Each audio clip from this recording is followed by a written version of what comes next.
Good afternoon, everyone. Welcome back to your civics class. For today, we will have a continuation on Chapter 5, Rural Administration, and the second part is Administration at District Level. To manage 1.3 billion people, 28 states, 8 union territories, 700 plus districts, and multiple governance challenges, India relies on three pillars of democracy: the legislature for creating laws, the judiciary to interpret laws, settle disputes, and administer justice, and finally, the executive, which holds responsibility for governance. This arm executes and enforces laws. District administration is part of the executive, and this is what we'll be explaining in this video. Let's start with the most elementary question. What is district administration? To understand this, we have to first understand the hierarchy of the executive branch. There's the central government, the state government, and then the local government. The central and state government have the Prime Minister and the Chief Minister as their respective heads, supported by a council of ministers, who in turn lead their own ministries or departments. Now remember this point, this is important. At the local level though, the executive has two parts: urban and rural. The urban areas are governed by an urban local body, which is headed by a mayor. Rural areas consist of gram panchayats headed by a sarpanch or gram pradhan. Okay, but what is district administration though?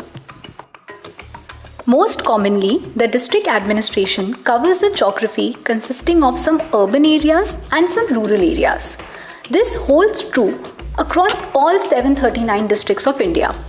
District administration is not a level of government. It is the execution branch of the state government and supervises local governments, both urban and rural.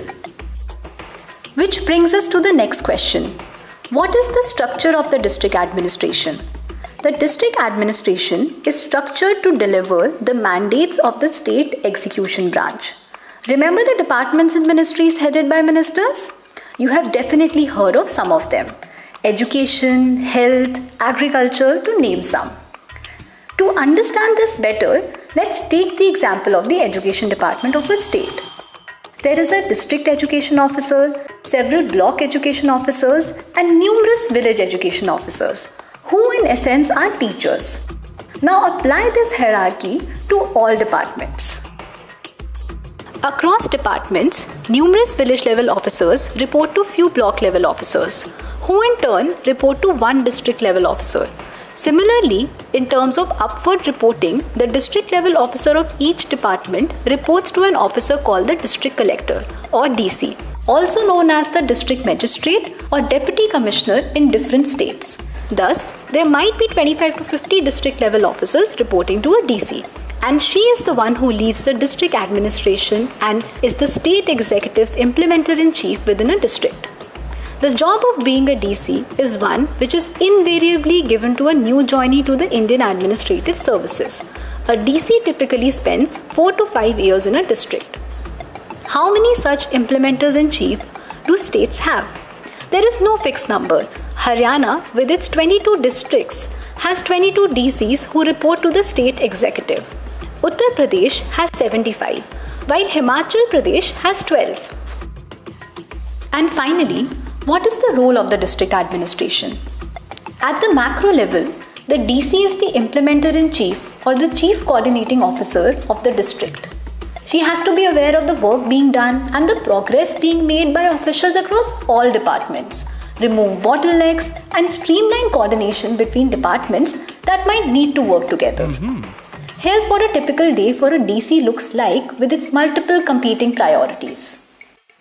Reading and approving budget proposals for development projects, chairing review meetings with district and block officials, presenting the district status in reviews by state executive, undertaking field visits to schools, hospitals, anganwadis, hearing out grievances of district residents.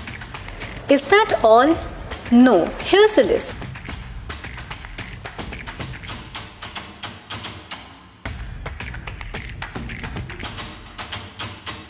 Given the expanse of responsibilities that rest with the DC, it is not surprising that much of her time in this role remains being reactive to the mandates of the state government of firefighting when unexpected events occur, with little time to be creative in designing solutions to governance problems. So, what have we learned today? We have learned that the district administration in India has multiple complex and competing responsibilities, affecting lakhs of citizens. But with great power comes responsibility, and with great responsibility, even greater respect, and that too from the world's greatest client. That was a very clear explanation about the function of the administration in a district level. So let's have some reading in your book. We know that states are divided into smaller units known as districts. I want you to underline the important terms in your book. They are further subdivided into smaller administrative units called tehsils or talukas. Okay, please remember that terms. Within a tehsil are villages about which we have discussed above. Officers at the district level have specific local responsibilities like coordinating revenue collection and maintaining law and order in the region.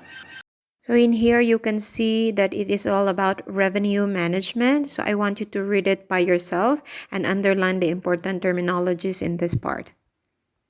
In here, it is mentioned on what is the most important responsibility of the district collector or the district magistrate. It is to maintain law and order in the district, and he can also pass orders to check lawlessness and rioting, and he is assisted by a superintendent of police or SP. Here is judicial administration. So in the district level, we have this administration wherein we have two types of courts, the civil courts and the criminal courts. Okay, so for the cases like property and financial disputes, it is managed by civil courts. Hindu Succession Act 1956. So while dealing with transfer of land and property to the descendants in the early times, females were given lesser right to inherit. Parents' property was often given to the sons or male relatives. So the Hindu Succession Act or HSA, which came into being in 1956, was biased towards Hindu sons. However, later on it was amended. The Hindu Succession Amendment Act or HSAA came into force in September 2005 and made changes in the Form Act of the Hindu Succession Act 1956. Now, in this Amendment Act, it gave the Hindu sons and daughters an equal right to ancestral property, so it's no longer biased. With this law, the government aims to overcome the present-day problems of bride burning, domestic violence, suicides of wives, daughters, and sisters that are rooted in equality between men and women in our society. So this Amendment Act has given the Indian woman the right to lead a dignified and independent life. So that is the very evolution of this act. And it really had benefited the women. That is all for today. Thank you so much for watching this video. Now please do your homework and send it to me before 6 o'clock.